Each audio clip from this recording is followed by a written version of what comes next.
Every once in a while, our passions in our personal lives sometimes come together within our professional lives. And for me, having the event here at the National Motorcycle Museum is one of those events. So hopefully you'll indulge me. I've put a slight motorcycle theme to some of the presentations that I've delivered this week.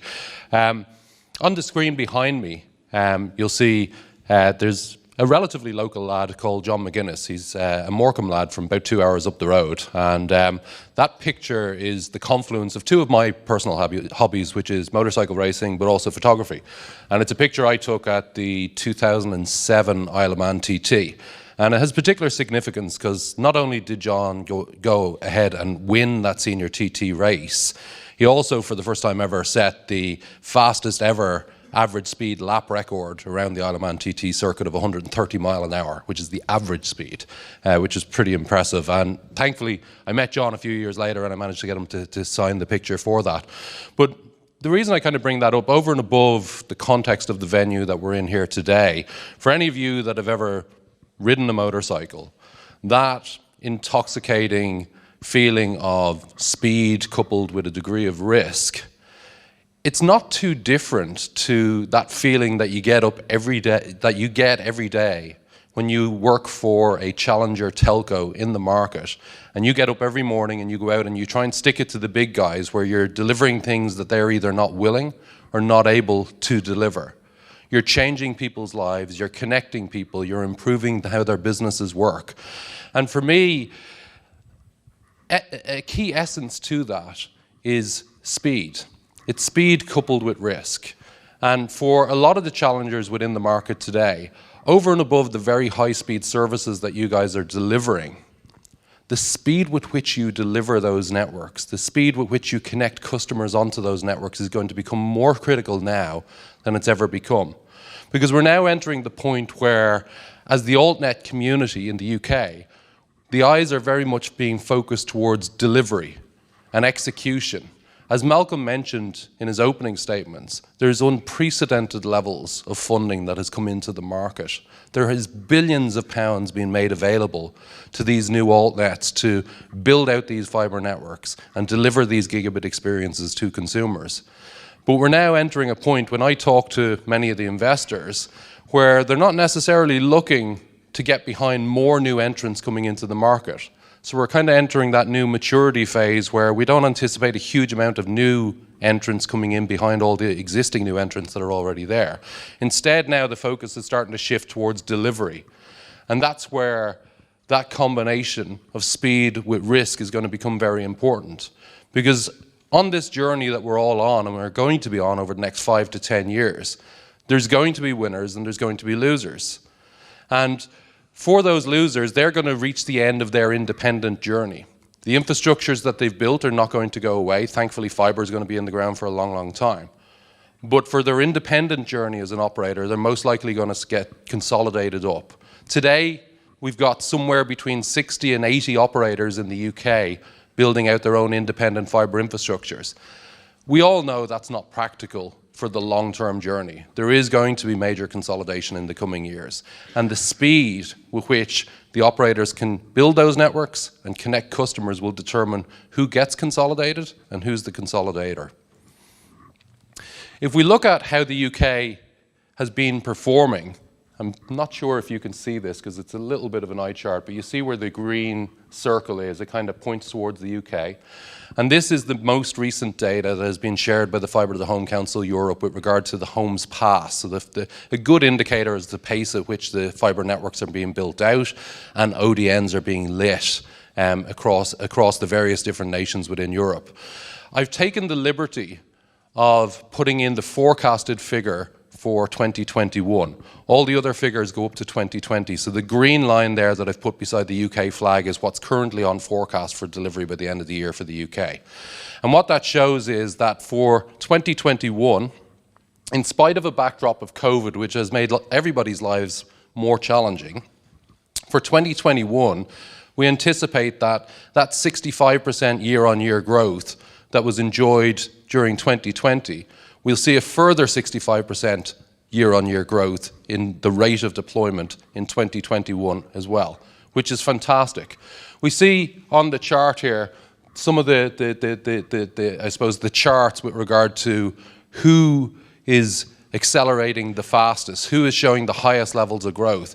And I think it's a little bit unfair because you see the UK is in the third position there with 64%, but it's not starting from the same very low base as the guys that are occupying positions 1 and 2. You already have a good 6 million homes passed at this point in time. So that pace that you're rolling out at the moment is not indicative of that third place position that you see there. Those countries where you've got Belgium and Germany are starting from a much lower base. So their early rate of growth is much easier to score a much higher figure on that. So I wouldn't pay too much attention to that. You're doing a lot better than that would indicate. For us as Adtran, when we look at the market through the lens of, okay, how long is left for us to be able to sell OLT equipment and ONT equipment? And there are two different indicators, because OLT equipment is an indicator of how many ODNs have yet to be built and what's the time frame that they're going to get built over. And then once those ODNs are built, from an ONT perspective, is how quickly are people connecting consumers onto those networks, because the ONT connects the consumer's home. And what you can see very clearly on the charts behind me here is this is a very, very short time frame that we're playing with before the UK markets reach that exhaustion point from a fibre network build perspective. We're really talking the next 4 years that the vast majority of the networks are going to be, when I say completed, from a homes passed perspective and an ODNs lit perspective, the vast majority of the build will be completed in the UK market.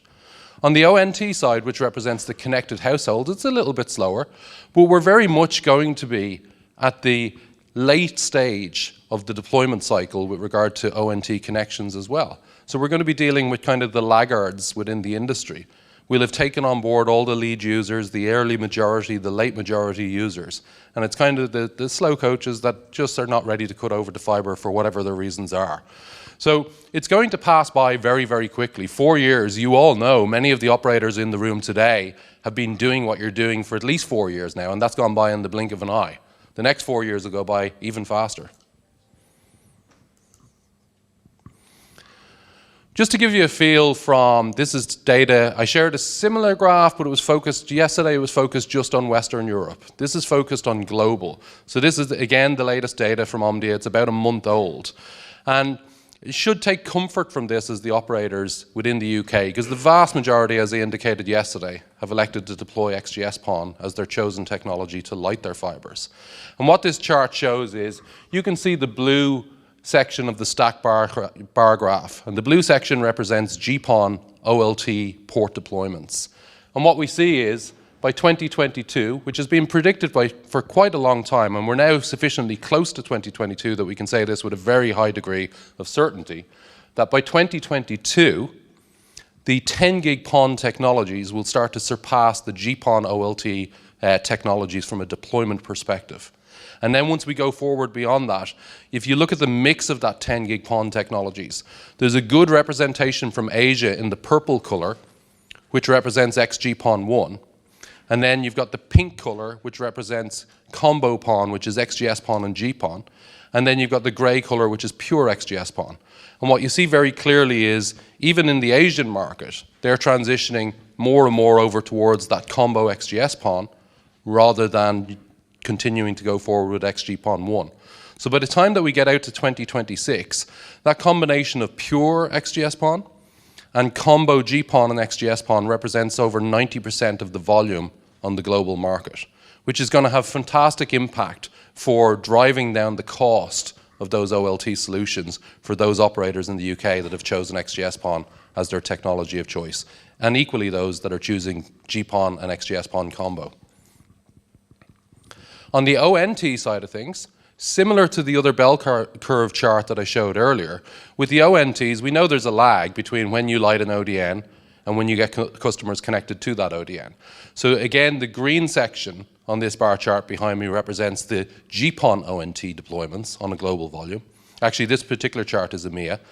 And the blue section shows the introduction of XGS-PON ONTs into the EMEA market. It is quite important because yesterday I spoke about, how combo PON can extend that lifespan of your GPON assets and allow you to deploy those cheaper ONTs for longer. And this is very, very clearly illustrated within this chart here, that based on the survey data coming from both the transceiver industry, but also from the operator industry across the globe, you can see very clearly that there's very strong intent for those operators that have already deployed GPON to continue doing so for as long as they can. And it's funny, in many scenarios, I'm having conversations with operators that started out with pure XGS-PON. But now what they're looking to do is some of them are realizing many of my users are light users. You know, they take my 100 meg service, they pull down 20, 30, 40 gigabytes per month. Do I really need to be connecting those users with a very sophisticated XGS-PON ONT, or can I lower my deployment cost and utilize a GPON ONT with a combo OLT serving both? And that's a conversation that's cropping up with increasing frequency out there. One of the fantastic things that we're starting to see now is what we refer to, I was delighted to hear the term democratization used yesterday when we were throwing the microphone at people. But the democratization of gigabit services really has begun. I presented a chart similar to this, and historically I've had it as a pan-European chart, so I've pulled examples of services that are within that elastic household spend, delivering gigabit services from across the European operators. But I did a refresh on it there this week, and I just focused on the UK operators. And you can see very clearly, particularly across the top line there, that within the elastic spend that most households in the UK would have available for broadband services, there are gigabit service rates available for a lot of those houses where their homes are covered by the fibre networks that are being built. Even on the second line, it's a little bit more expensive, but you can still see it's very, very affordable versus what gigabit used to be 2, 3, 4, 5 years ago. And that's fundamentally being driven by the additional capacity that XGS-PON is bringing into the marketplace. It doesn't stop at that, though. We're also starting to see the emergence of the multi-gig services. Some of it here in the UK, we can see Community Fibre and Zoom and Black Fibre have multi-gig service offerings today, again, delivered off XGS-PON technology. But also, across Europe, if you look at the French market, the leading offering by all of the major operators in the French market is now 2 gig. If you look at the Swiss market has now moved on to 10 gig. So for €35, or the equivalent of €35 a month or £35 a month, you can get a 10 gig connection in the Swiss market. Now, acknowledging these are all delivered on XGS-PON, so in the vast majority of cases with forward error correction, it's an up to 10 gig type scenario. But I don't think any of the users are complaining. You know, they're getting exceptional value for money because of the very low cost of making that capacity available to them. Now, there are implications for this. You know, when you move into that multi-gig world, does that spell the end of the road for GPON? Well, at Adtran, we don't believe so, because we believe combo PON will extend the lifespan of GPON for many, many years. I spoke about it yesterday where we've modeled it that it'll easily extend out beyond another 24 months. I personally believe for those lighter users, they're not suddenly going to change their behaviors. I think we'll be able to extend that lifespan by at least 5 years by overlaying that XGS-PON to take the heavy users and the gigabit users off the GPON wavelength and just leave the lighter users to work with that. One of the interesting things, and it's really pronounced now, it's very topical because we've got COP26 playing out at the moment, but the focus on the cost of energy now is front of mind with pretty much every operator that I talk to, particularly the bigger ones. It's huge. You know, we're being called into strategic planning meetings with some of our larger customers to guide them on how we're going to drive down the power consumption of the equipment. And that's already on PON equipment. What we're seeing now is on the active Ethernet side of things, where traditionally active Ethernet providers delivered point-to-point services, which had a lot of benefits, including symmetry as probably one of the key benefits versus GPON at the time. What we're now seeing is XGS-PON, because of the symmetry it brings, a lot of those operators are now seeking to utilize XGS-PON over their point-to-point networks by co-locating the splitter with the OLT solution. And that allows them, for new customers that they connect onto the network, to be powered much more efficiently than if they were delivered over point-to-point.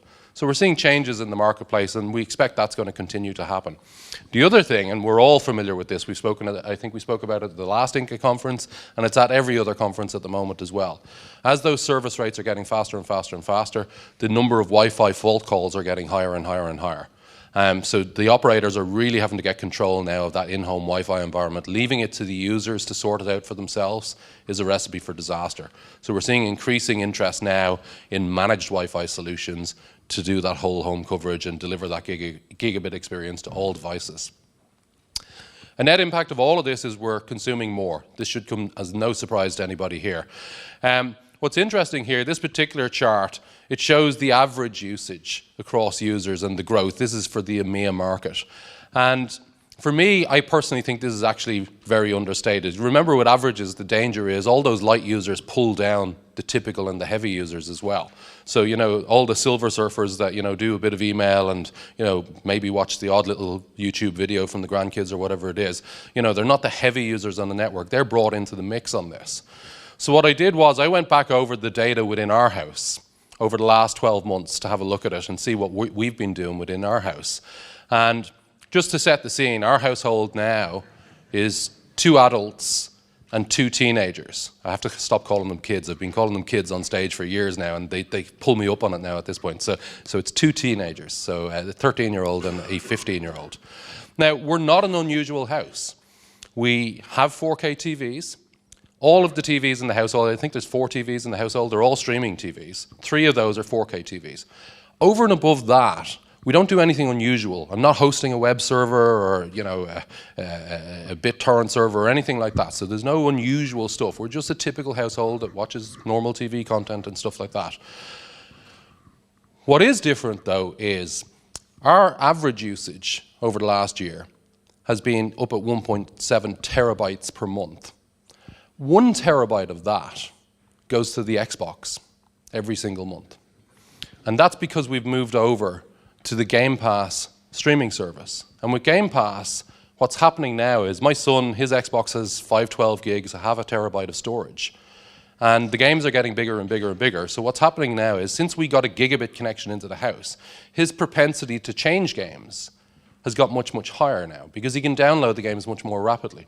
So when he wants to try something new, he'll just delete something off his Xbox. Even if he's still kind of playing that game, he'll delete it off, he'll try something new, and then eventually when he gets bored with that, he'll delete that and pull back down the old game. So it's almost analogous to if we go back 10 years ago when we had our iPods, and our iPods had, you know, 4, 5, 10 gig of storage. And we would play songs for a particular period of time, then we'd get bored with them, we'd delete them off, and we'd pull down other ones. So it's analogous to that, but it's now with games, where the file size, rather than being 1 or 2 meg, is now 100 gig. So a slightly different world, but this is being empowered now by the new world that we're facing into. As I mentioned earlier, the late adopters that come onto the network, they're not going to be the ones pulling down terabytes per month. So what you're going to see on the networks over the next couple of years is you get those early adopters and the early majority and late majority, they're going to be the ones that are pulling down terabytes per second. So those average figures you need to be really careful with, because to me the average figures skew it so badly in the wrong direction that it's not a good indicator of what's actually playing out. One of the other things that I pulled down this week, again just part of doing the research for this talk, was I was asking myself, I was kind of considering our household where we've got 3 4K TVs. So, you know, they're probably adding close to 100 meg at peak time when we're watching TV, all different channels at different times. And I said to myself, what is the 4K TV ownership in the UK like now at the moment? So thankfully Ofcom have been busy doing their work as they always do. And their tracker for 2021 shows that 30% of UK households have a 4K TV. Only 30%. So that means there's 70% are sitting on an aging HD TV that is going to get replaced probably sometime in the next 5 years. Because if you think about it, you haven't really been able to buy a HD TV. You've had to put some effort in to find a HD-only TV. Because 4K has been the main push within the market for the last 3 or 4 years. So we can expect that market to move much further forward over the coming years, where we're going to see a higher adoption of 4K, which again is going to continue to drive that data consumption. I'm always asked, what's the next big thing? Why do people need gigabit? Now, for me personally, my answer is very simple: time. It's all about time. It's about how long it takes to download things, how long it takes to upload things. It's about making the broadband experience disappear into the background that, you know, I don't have to, if I look at my electricity, it doesn't take twice as long to cook the dinner because I put the kettle on. And the broadband experience needs to be the same thing. That, you know, it just, we want it to the point where it just doesn't slow down anymore. It doesn't impact on our lives.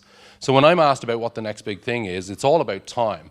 But if I look at probably what's one of the bigger drivers, I've touched on this already, it's the gaming side of things. So you see the chart behind me now. I know you can't read the figures, but I'll call them out for you. But basically, you know, the Game Pass service that I described that my son's using on Xbox now has 30 million subscribers globally. And if you look at the direction of the chart, you get a strong feel that it's following very closely in the footsteps of Netflix and going in that direction. So people moving to gaming as a subscription service, you know, today it's a download model. We've seen the likes of Google Stadia where they've tried to do streaming, hasn't quite caught on yet. It will happen at some point along the way. But certainly in the interim, this download model is gaining traction and it's got a lot of big followers. If we look at the implications of the fidelity of the games, remember last year we saw the introduction of the Xbox ultra high definition consoles, so the Series S and the Series X. We saw the PlayStation 5 introduced. Now if you look at the life cycles of game consoles, they tend to be about 7 years. So we're in year 1 at the moment of the latest generation of ultra high definition game consoles. And the game sizes now, if you look at kind of the top 10 games, you'll see we start off at 100 gigabytes in size. The very latest that we've got now, which is Call of Duty Modern Warfare, is 230 gigabytes in size. Absolutely massive files that are pulling down. If I was able to pull that down at a solid 1 gigabit per second, it's going to take me half an hour to pull it down. So even at 1 gig rates, I'm on that threshold of impulse buy now, where is it too long or will I just not bother, I'll do it next week. So it's interesting. When you look at it with a 100 meg service, that's just over 5 hours to pull that down. That's definitely outside the realm of impulse buy. So when people are starting to ask, what do you need a gigabit for? I just get so frustrated when I hear that. It's all about time and what value do people place on their free time, their available time. And when you start to see applications like this becoming more and more pervasive throughout society, people are going to attribute more and more value to these gigabit services. So as I mentioned, there's going to be winners and losers within this. The UK currently is funded to be amongst Europe's most fibred nations. And the level of activity that's going on within the UK, we saw the growth charts with regard to homes passed. So many of the operators that are in the room today have spent the last kind of couple of years getting the back-end processes in place, getting the machine, the engine cranked up so that they could start doing that delivery. You can now see with that continued 65% year-on-year acceleration in growth that those engines are now running. They're now starting to build out. And the targets that we're all pursuing and that we've set in place with the investors, we're now on that path to deliver against those targets. The UK is the leading market today for XGS-PON deployment. I see it across all the markets. I talk to many of the different operators around the world. The UK took that leapfrog opportunity, and for all the altnet community, like 95% of the altnets, I think it is, they've leapfrogged GPON and gone straight to XGS-PON. And they're now, with their engine fully running at this point in time, deploying XGS-PON very, very rapidly out there. So in the context of winners and losers, the focus really needs to be for the next couple of years of put the head down and focus on homes passed and focus on connecting subscribers. Because we are heading towards consolidation. There's no question about it. There's not going to be 80 operators building out fiber to the home in 5 years' time. We all know that. So the winners will be the ones that are the most successful in building out the fiber networks and connecting the subscribers. And for those that fail to live up to the plans that they'd come up with their investors, that's going to be the end of their independent journey. Like I say, their infrastructure isn't going to go to waste. That's the good thing about it. But it will be the end of the independent journey. And just to close, in the context of winners and losers, and for the theme that we've got at the event here, many of you may recognize Carl Fogarty there, who's 4-time world champion on the World Superbike stage. Some of you may recognize him from I'm a Celebrity, Get Me Out of Here, where he's voted King of the Jungle. And that particular bike that Carl is sitting on, that was the model of motorcycle that he won his 4 world championships on. And that particular bike is my Ducati 916. So if anybody wants to talk to me about bikes or XGS-PON or any other technology after the event out on the floor outside, please grab me and we can have a conversation. Thank you.